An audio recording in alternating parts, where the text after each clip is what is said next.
Paano magkaroon ng ideal man ang isang babae?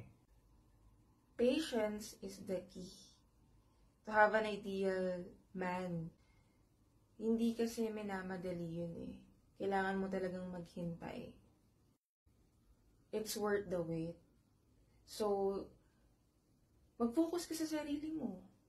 Hindi yung nagmamadali kang mag-boyfriend, mag-partner, mag-husband.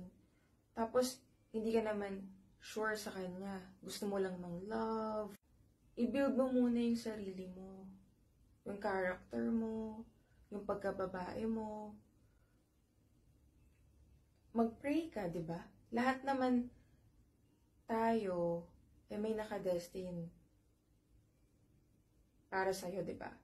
Pero, kung